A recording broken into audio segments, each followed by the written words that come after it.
December 2024 nung sumampa kami ng barko, sa unang buwan meron lang kaming dalawang plano. Dalhin yung cargo papuntang Saudi at mag-party pagpatak ng New Year. Ang hindi ko lang nasama sa kwentada ay yung ruta papunta dun. Check, looks like a man.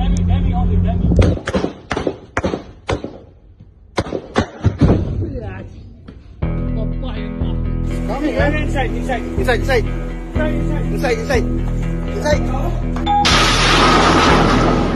Eto ang mga remote-controlled na bangka na armado ng mga bomba. Isa sa klase ng atake ng mga rebelde sa Red Sea. This week, a Norwegian oil tanker was hit by anti-ship missiles and caught fire. Hindi lang to dahil kung minsan ay nang-hostage sila ng mga barko. Helicopter onto the top deck.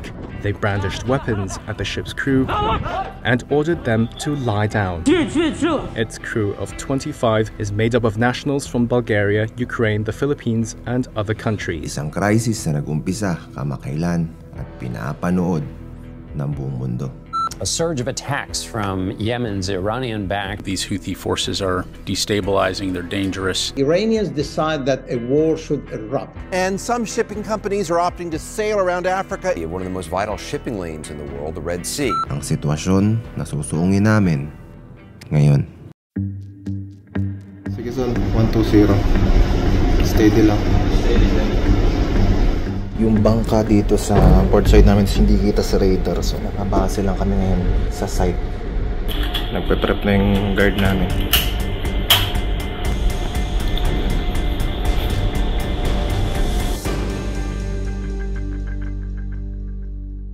Bam. 2, 3 warning shots in the air, but it's not my style. I start shooting direct front of the skiff. It's not only use of force, it is self-defense. For example, bago kami tumawid sa Red Sea, pumick up kami ng mga gwardya na poprotekta sa amin. Most important, I don't care, believe me, about the vessel, about the cargo. I care about your life. First of all, I care about my life and after about your life. Because if I tell you I care too much for you and not for me, I'm liar, you know? At ito ang meeting ng kung ano ang mga dapat gawin kung sakaling magkaroon ng enkwentro. Here we are just guests. I'm under command of the master always. All doors must be closed from inside. At pagkatapos nito, diretso na kami para i-improve ang security ng barko. So, in preparation para dun sa pagtawid na yun, nag-set up na kami ng razor wires sa paligid ng barko namin ngayon. Time check, it's around 9:30 AM dito. Habang ako nag-iikot ako ng mga pwedeng gawin dito sa barko. Ito ang normal na ginagawa namin para sa mga pirata dahil nandyan pa rin naman sila. Maaaring hindi ito sapat para sa mga bomba, pero sabi nga nila, maigi na ang meron kesa wala. Thank you for this day that we gathered in front of the foods, the blessings that you... Sabado at may konti kaming handa. Kasama na rin namin kumain ng mga gwardya dahil hindi pa naman kami pasok sa high-risk area. Kung titignan mo sa labas, madalas kalmado ang dagat dito. Taliwas sa kung ano ang totoong nangyayari sa mga nakapaligid na bansa.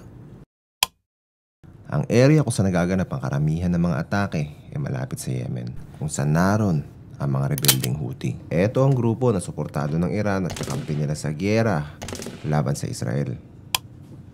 An Israeli missile attack on a hospital in northern Gaza has forced patients to evacuate, according to the Hamas-run health ministry. Dahil sa atake ng Israel sa strip ng Gaza kung saan naroon ang Hamas na suportado din ng Iran, nag-retaliate ang Houthi na hanggat hindi sila tumitigil, aatakihin nila ang mga barkong dadaan dito.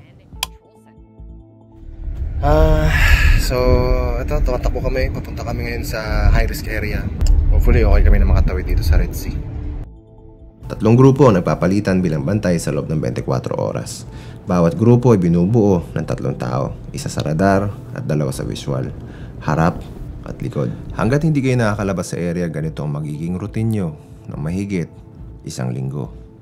May mga nadadaanan kami mga maliliit na bangka pero hindi naman tumutuloy, tumatawid lang, mga fishing boats. So medyo vigilant kami sa mga dumidikit na barko sa amin. May mga kasabay din naman kaming barko pero alam namin sa isa't isa na wala kaming magagawa kung magkaputukan. Ang maibibigay lang namin na tulong ay magpadala ng mensahe at sagipin kung sino man ang nasa tubig.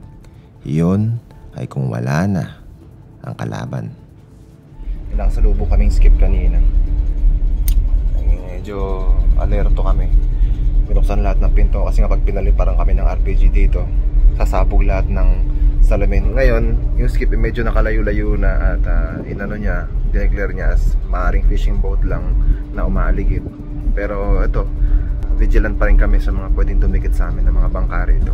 Noong nakaraang buwan, nagkaroon ng ceasefire ang Israel. Pero ang totoo niyan, tuloy pa rin ang atake ng mga Houthi. So nakalagpas na kami dun sa area ng Djibouti kung saan nagaganap yung majority ng mga attacks. Eto yun, kaninang umaga. Dahil pinapadalhan kami ng balita kung saan nagaganap ang mga atake. At ang huli, 4 na araw lang ang nakakaraan. So time check ngayon, 5:30 ng hapon. May mga nakikita kami mga fishing boat dito sa area. Malagpas-lagpas lang naman sila, hindi sila totally dumidikit sa amin. Pero kailangan pa rin maging maingat. Naka-3 bangka yata kami ngayon. Though hindi naman sila totally dumikit sa amin. Mahigit na yung sigurado. Ang listahan ng mga atake na mukhang madadagdagan pa ngayong umaga. Mayroong suspicious skip papunta sa barko namin ngayon. Tignan mo yung alteration natin, son. Ilang miles pa? May isang bangka na parang kakaiba ang galaw sa lahat na naengkwentro namin. Alam ng lahat ang tensyon sa lugar na to. Kaya nakaka-alarma na ang nag-iisang to ay tumatakbo ng mabilis at papunta sa direksyon ng barko namin. Yung bangka dito sa port side namin hindi kita sa radar. So nakabase lang kami ngayon sa side. Babawasan natin yung zoom. Baka sakali ma-pick up. Ang mga ganitong bangka ay mas mabilis tumakbo kaysa sa barko namin. Kaya kung gugustuhin nila, ay kayang-kaya talaga nila kaming habulin.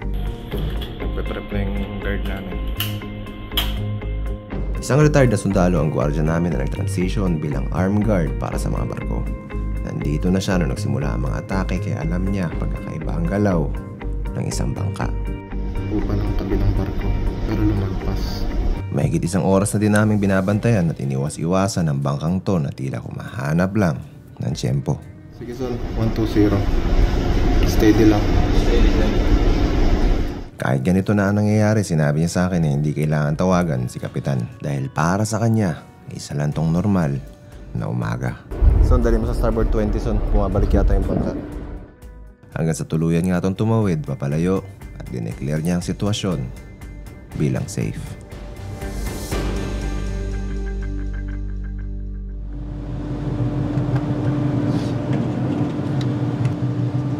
So, eto yung umaga ng exit namin dito sa high-risk area.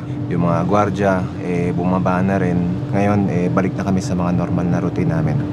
Thank God, nakalagpas kami sa high-risk ng ligtas. Eto ang sinusong ng lahat ng seaman na dumadaan ngayon dito. May napipilitang umikot sa ibang ruta at meron din namang sumusugal. May mga nakakalusot at meron din naman talagang minamalas.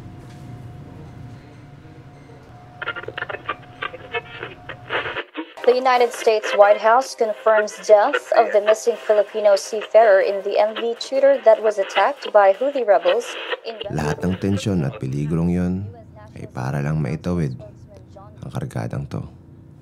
Ito yung cargo namin. Tapos, ito yung puerto. Alongside na kami ngayon dito sa Damam. Tanghaling tapat ngayon. Pagod na lahat ng tao, bugbog kami. Sabi nila, abutin kami ng 6 to 7 days. So baka pati yung New Year namin madali. Wala masyadong ganap dito. Hindi rin kami makalabas. Malungkot na ang buhay sa barko. Pero bakit nga ba kahit dagdagan pa natin ang mga panganib sa dagat, marami pa rin ang nananatili.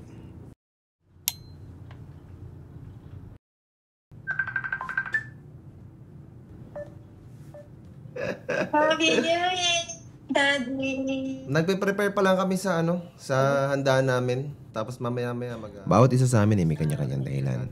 Mga dahilan na mas matimbang pa sa kahit anong panganib na nasa dagat ngayon. Punta ko muna sila doon kung ano na nangyari sa baba. Sige po. Bye-bye. Love you.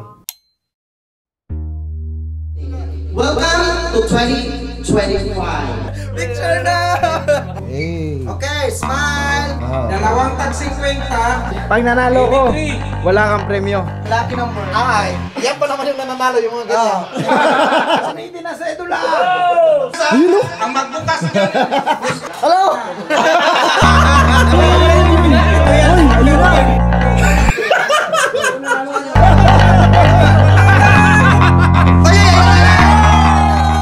Meron tayong kasabihan na ang buhay natin ay parang isang apoy na kandila. Naglalaro at sumasayaw sa galaw ng hangin, pero maselan. Countdown! 10, 3, 2, 1! Maaaring ngayon nandito tayo at nagtatawanan, pero sa isang iglap, pwedeng mawala ang lahat. Hindi natin to naiisip dahil araw-araw tayong nagigising. Nasa tingin ko ay madalas nating makalimutang ipagpasalamat. Elect on board the vessel? Listen. Kaya basbasan mo ito, Panginoon, na maging kalakasan ng aming katawan. Nakakabahala ang ideya pero pinapaalala lang naman ito na pahalagahan ng mga bagay na madalas nating nababaliwala. Kamusta sa celebration nyo, Dad? Ito na, nag-start na kami. Nasa gitna kami ng prayer ngayon. Tawag na lang ako ulit mamaya. Okay. Usap tayo ulit. Okay. Sige po. Mga taong laging nandyan para sa iyo o mga pangarap na lagi mong pinagpapabukas. Captain Romualdo. Hey! So sa mga aspirants dyan, aim high. Do not stay in your comfort zone. Lagi mong isipin na hindi nagtatagal ang apoy. Pwedeng maubos ang oras mo kakahintay sa tamang panahon. Habang dahan-dahan mong mapagtatanto na ang totoong sukatan ay hindi kung gaano katagal naglakad sa mundong ibabaw. January 1, 2025 na ngayon dito. Pero kung gaano mo kalupit nilakbay ang bawat hamon ng buhay.